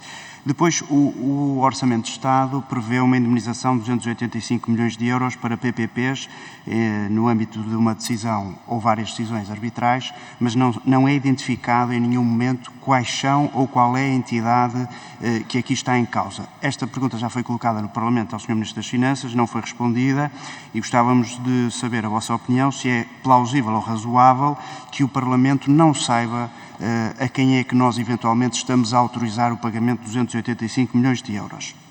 Depois, saber a vossa opinião sobre a mudança que foi feita aos limiares da fiscalização prévia do Tribunal de Contas. Portanto, o Parlamento aumentou os limiares na fiscalização prévia. Está adequado? Devemos voltar atrás? Isto não é arriscado? Porque sabemos bem pelos vossos relatórios que muitas das vezes há contratos que não é possível fiscalizar tudo na fiscalização sucessiva ou concomitante, que há muita coisa que fica de fora. E mesmo para terminar, Sr. Presidente, ainda relativamente ao novo banco, não sei se já tiveram a oportunidade de apreciar o mecanismo usado em 2021 para fazer a injeção no novo banco. Isto não tem exatamente a ver com a gestão do novo banco, portanto, se me pudesse responder, ficava agradecido. Obrigado. Muito obrigado, Sr. Deputado. A palavra agora ao Grupo Parlamentar do Partido Comunista Português, Sr. Deputado Bruno Dias. 2 minutos, faça. Muito obrigado, Sr. Presidente. Na sequência de uma questão anterior sobre as PPPs e agradecendo a referência que a Sra. Conselheira fez sobre sobre a possibilidade de voltar a fazer um trabalho de auditoria mais específica sobre determinados contratos e determinadas parcerias, eu gostava de convidar a que pudesse dar alguma nota sobre isso, o que é que pode estar em perspectiva, que prioridades é que o Tribunal está a estabelecer relativamente a esse aprofundamento e essa especificação. E queria agora nesta ronda voltar a um tema que já foi aqui colocado, que é o da não publicação do decreto-lei de execução orçamental. É mencionado no ponto 4.1 das recomendações, processo orçamental. Eu diria o seguinte, parece-me que é pior determinar na lei que tem de haver um decreto-lei de execução orçamental e depois ele não existir, do que o que tínhamos antes, em que o orçamento, apesar de tudo, tinha outro grau de especificidade e outro grau de capacidade operativa. Porque se há muita coisa que nós do debate orçamental não tratamos e não decidimos porque fica depois para o decreto-lei e o decreto-lei não sai, há aqui um problema mais grave do que o que tínhamos antes. E, portanto, eu gostava de colocar esta questão aos senhores e, no sentido até de perguntar se considera que esta lacuna pode ser uma das razões que tem levado a uma cada vez mais dificuldade de execução do investimento. Porque se há aqui um poder de elevada concentração, poder decisório do Ministério das Finanças, que é cada vez mais difícil escrutinar, mas também executar, e ouvimos muitas vezes o Governo queixar-se do tempo que demora na contratação pública, os mecanismos que existem, como pretexto para os atrasos de execução, mas a verdade é que o próprio Governo tem procurado mecanismos como o Decreto-Lei para agilizar esses mesmos investimentos que podiam lá estar. E, portanto, essa é uma questão, quando se fala tanto na prioridade do déficit acima de tudo, ou uma falta de vontade política, por aí a palavra dificuldade, para ser mais prosaico, do Governo em dar instrumentos para permitir que o investimento faça sem entraves. Muito obrigado. Obrigado, Sr. Deputado. A palavra ao Grupo Parlamentar do PSD, Sr. Deputado Alexandre Simões. 2 minutos, faça. Muito obrigado, Sr. Presidente. Cumprimentar o Sr. Presidente do Tribunal de Contas.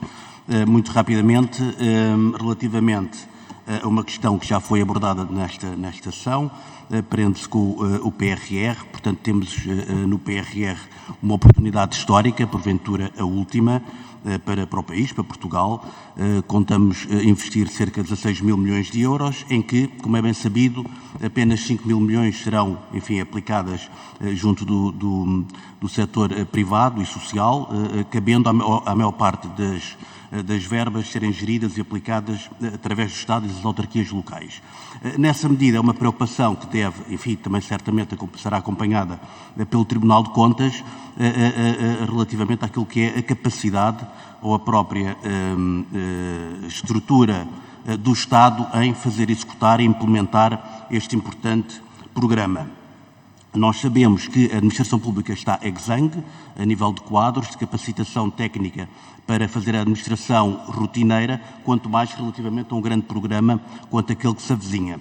Portanto, nós, naquilo que foi um conjunto de parceiros de várias entidades, não temos a oportunidade, por parte do Tribunal de Contas, de nos dar a sua opinião relativamente ao orçamento, mas neste âmbito específico, queria questionar com, o entendimento do Tribunal, precisamente quanto a recomendações ou ao entendimento que tem quanto à capacitação da administração pública, portanto, para a gestão destes fundos, nomeadamente em sede de independência, transparência, garantir que esta oportunidade não será uma oportunidade perdida. Muito obrigado. Obrigado, eu, Sr. Deputado. E para encerrar esta segunda ronda, Sra. Deputada Mariana Mortágua, faço 2 minutos. Muito obrigado, Sr. Presidente. Eu peço desculpa por insistir neste tema, mas eu gostaria de obter mais alguma informação, porque me parece que as palavras utilizadas no próprio parecer são importantes. Em relação às medidas Covid, porque há uma enorme disparidade entre o valor das medidas reportadas pelo Governo, que é de 1.500 milhões, e o valor que depois surge na Conta Geral do Estado de 397 milhões. E parece-me que quando o Tribunal de Contas diz que 14 medidas não foram executadas, 13 tinham execução insuficiente, 5 não tinham resultados, e uma vez que estamos a falar de um tema tão importante, que gostaria de ter um pouco mais de informação de que tipo de medidas estamos a falar, quando falamos de despesas não Covid que podem ter sido classificadas também como Covid ou não exclusivamente Covid, que tipo de despesas estamos a falar, porque essa capacidade de concretização também ajuda a nossa capacidade de análise e de análise da execução de programas tão importantes.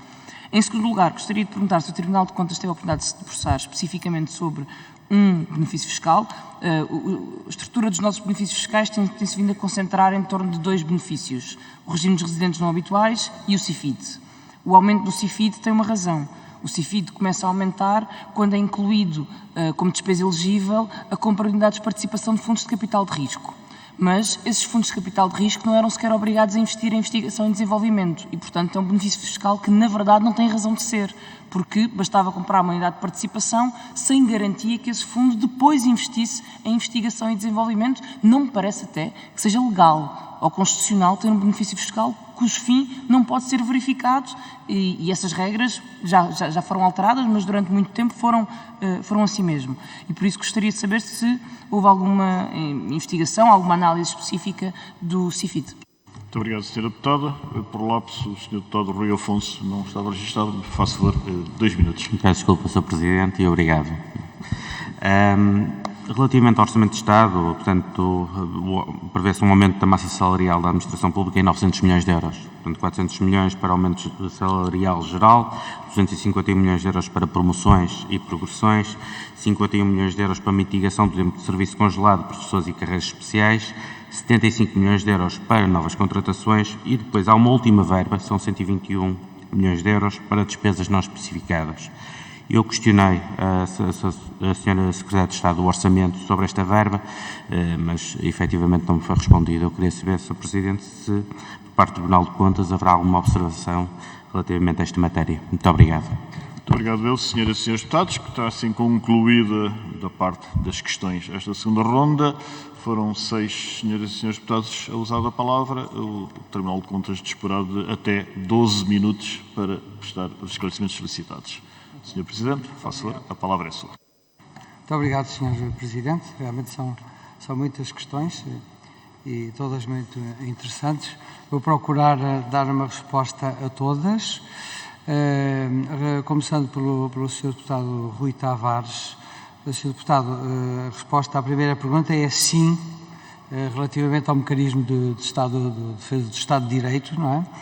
É sim, é um dos pontos que nós vamos tratar também na reunião que vou ter amanhã e depois da manhã no Luxemburgo, mas é também uma matéria que nos tem preocupado e que nos tem envolvido também nos últimos 2 anos e até, posso dizer, com ações concretas no plano dos Tribunais de Contas relativamente a esta matéria. Portanto, a resposta, sim. Se o Sr. Deputado depois quiser saber pormenores, tenho muito gosto em transmitir, porque diz respeito a 2 ou 3 países, membros da União Europeia, dos Estados-membros, e terei muito gosto em dar esses pormenores ao Sr. Deputado. Relativamente ao património imobiliário do Estado, Sr. Deputado, a nossa grande preocupação também é a existência de um inventário completo e atual de todo o património imobiliário do Estado. Porque essa é uma condição base, não é? Esse inventário existe, mas não existe de uma forma, digamos assim, atual, completa, com todos os elementos que permitam governar, digamos assim, de uma forma mais mais aprimorada, como dizem os nossos amigos brasileiros, não é? Relativamente à alteração das funções ou das entidades que estão, digamos assim, envolvidas no património imobiliário, o Tribunal não tem um estudo global sobre a matéria, mas está atento e relativamente a auditorias específicas, não deixa de se pronunciar sempre sobre essa matéria. Não é? Mas é um tema interessante, sem dúvida. Não é? Relativamente ao senhor deputado do PSD, o Carneiro, relativamente à sustentabilidade das finanças públicas, dívida pública, novos juros, enfim, a situação que poderá vir digamos assim, a piorar nos próximos anos, que apreciação fazemos? Bom, a dívida pública é uma das matérias que nos ocupa, enfim, quase diariamente, não é? E à qual continuaremos a dar a maior atenção para também darmos o nosso contributo para que seja, digamos assim, acompanhada da melhor forma, não é? Como digo, temos praticamente uma equipa de auditoria permanente a acompanhar também esta matéria, não é? Vamos estar atentos a ela. Aliás, no contributo que nós elaboramos, uma das matérias importantes, aliás, tem a ver com a sustentabilidade das finanças públicas. É o capítulo 1º, sustentabilidade das finanças públicas, não é? Portanto, senhor deputado, pode estar descansado relativamente a esse ponto, que nós vamos acompanhar a par e passo e daremos notícias no parecer sobre a Conta Geral do Estado, o primeiro dos quais será já na Conta Geral do Estado de 2021, a apresentar a este Parlamento até setembro de 2022. Pois, relativamente à verba para decisões arbitrais no âmbito das PPP, enfim, eu admito que o Tribunal irá apreciar essa verba em sede de execução do Orçamento do Estado, mas admito eu que seja, digamos assim, por precaução, digamos assim, uma verba para eventuais decisões arbitrais. Essa é uma matéria também relativamente à qual o Tribunal tem refletido e tem também transmitido algumas mensagens e que também não deixarão de ser tidas em consideração. Portanto, a questão das decisões arbitrais e da sua articulação com as decisões dos tribunais estaduais, digamos assim. Limiares da fiscalização prévia. Eu não recomendo, e o Tribunal não recomenda, que se volte atrás.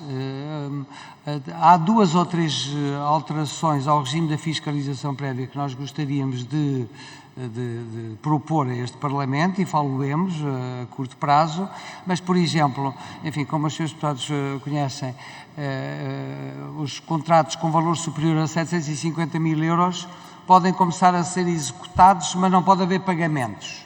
Só a partir de 950 mil euros é que os contratos não pode haver pagamentos, nem podem ser executados, digamos assim, fisicamente. O que nós talvez propuséssemos seria, digamos que todos os contratos que estão submetidos à fiscalização prévia não haver qualquer execução, a partir de 750 mil euros, porque também não adianta muito, na verdade, não é? Não adianta muito e só cria problemas. Tanto mais que agora eu penso que tudo ficará mais agilizado, digamos, para as entidades públicas, para o Tribunal, com a nova plataforma eletrónica que hoje entra em funcionamento e que realmente é uma revolução em termos de funcionamento da administração pública e do próprio Tribunal, com enorme redução dos custos e dos recursos públicos, porque, enfim, digamos assim, só a remessa ao Tribunal desses contratos, enfim, envolvia vários milhares de recursos públicos que agora, digamos assim, são reduzidos. Quanto ao novo banco, o Sr. Deputado não me leva mal novamente, mas como daqui a um mês temos o nosso relatório e esse assunto é um assunto que será lá tratado, não é? E, portanto, não deixaremos, será tratado ou estará lá implicitamente respondido. Sr. Deputado Bruno... Sr. Deputado, relativamente, o Sr. Deputado gostaria de saber por nós relativamente às PPPs, gostaria de dizer, estava para dizer no final, mas aproveito para dizer já, que o Tribunal neste momento está a elaborar o seu plano estratégico para o triênio 2023 e 2025. Sr. Presidente, eu em breve gostaria de remeter a esta Comissão um pedido para... Nós estamos a ouvir digamos assim, as entidades que diretamente e mais profundamente estão envolvidos com o Tribunal e gostaríamos de obter desta Comissão sugestões e observações e contributos para nos ajudarem a melhorar, a programar para o próximo triênio as nossas ações. E gostaríamos que este ponto das PPPs e outros, não é? Por exemplo, das crises, pudessem, os senhores deputados, até porque esta Comissão pode solicitar ao Tribunal de Contas 2 auditorias por ano e gostaríamos que, se for possível aos senhores deputados poderem avançar alguma coisa sobre estas matérias para os próximos 3 anos, ficaríamos muito gratos, incluindo nesta matéria das parcerias público-privadas, que tem a ver com o desenvolvimento sustentável. Quanto ao Decreto-Lei de Execução Orçamental, Decreto-Lei de Execução Orçamental, eu, enfim, como também tenho uma vertente académica que gosto muito, tenho refletido muito sobre esta matéria, deve haver um Decreto-Lei de Execução Orçamental ou não.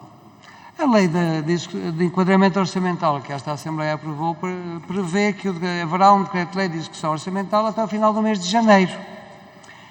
Bom, mas este Decreto-Lei de Execução Orçamental é útil ou não? Eu fiz um estudo sobre a matéria e tenho verificado, nos últimos 20 anos, este prazo nunca foi cumprido. A média situa-se, enfim, no mês de março, abril, assim, a média, tenho aqui a média dos últimos 20 anos, no mês de março, abril. Enfim, eu pessoalmente considero que é um bom instrumento, interrogo-me, porém, se deve ser até um decreto-lei, se não poderá ser um decreto, um regulamento do Governo, publicado no Diário da República, pode ser um decreto regulamentar ou outra forma de regulamentar, e por isso, enfim, eu suscito a esta Assembleia essa reflexão. Pessoalmente estou disponível para o que os senhores deputados considerarem, acho que é uma matéria importante.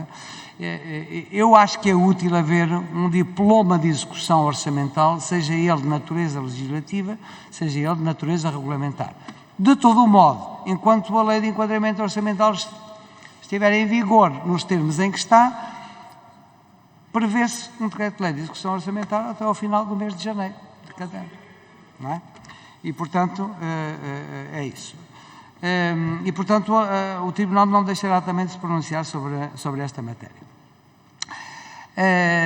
Seguidamente, o Sr. Deputado Alexandre Simas, relativamente à capacidade da Administração Pública para executar o Plano de Recuperação e Resiliência, evidentemente que há dificuldades sempre, não é? Eu diria, tem que ter capacidade para executar o Plano de Recuperação e Resiliência. E temos de fazer esforço, todos, a começar pelo Tribunal de Contas também, para dar o seu contributo nesse sentido, não é? Portanto, não vejo razão para não se executar bem o Plano de Recuperação e Resiliência. E não vejo razão para não se controlar também bem a execução do Plano de Recuperação e Resiliência. Senhora Deputada Mariana Mortágua, se a Senhora Deputada não levar a mal, como pede informações algo pormenorizadas sobre as duas questões que pôs, se achar bem, faria chegar à Senhora Deputada, falei aqui com a Senhora Deputada, com a Senhora Conselheira Ana Furtado, faria chegar estes elementos à Senhora Deputada logo possível para ficar com esses elementos. E, finalmente, relativamente à verba para despesas de pessoal, realmente não vem lá despesas não especificadas, não é verdade? Mas, Sr. Deputado, o que eu posso dizer, não sei que despesas não especificadas são essas, mas que o Tribunal terá em devida atenção na execução do Orçamento do Estado, evidentemente. Finalmente, senhor, eu estou realmente muito indisciplinado. Senhores deputados, só para terminar, diria que muitas das questões que os senhores deputados aqui nos apresentaram terão também uma resposta em breve no âmbito do nosso parecer sobre a Conta Geral do Estado. Neste momento nós estamos a preparar e que no próximo mês de setembro terão aqui elementos atualizados sobre estas matérias. Muito obrigado, Sr. Presidente, e peço desculpa, mas também os Srs. Deputados fizeram questões tão pertinentes e complexas que fui um pouco indisciplinado na resposta. Muito obrigado. Obrigado, Sra. Presidente. Chegamos ao fim desta audição. Cumpre-me agradecer a disponibilidade do Sr. Presidente do Tribunal de Contas, Sr. Conselheiro José Tavares, da Sra. Juíza Conselheira Ana Furtado e da Sra. Auditora Coordenadora Maria João Caldas, que acompanharam o Sr. Presidente. É um gosto sempre poder contar com o contributo competente e esclarecido do Tribunal de Contas, como o Sr. Presidente referiu, a interação, força desde logo da Constituição, mas também da lei, da Comissão de Orçamento e Finanças com o Tribunal de Contas, em muito curto prazo, como deixou aqui nota, irá ter seguimento. Senhoras e senhores deputados, está encerrada esta reunião. Àqueles que acompanharão a audição subsequente, dentro de minutos ela se iniciará. A todos, muito de continuação, de muito bom dia.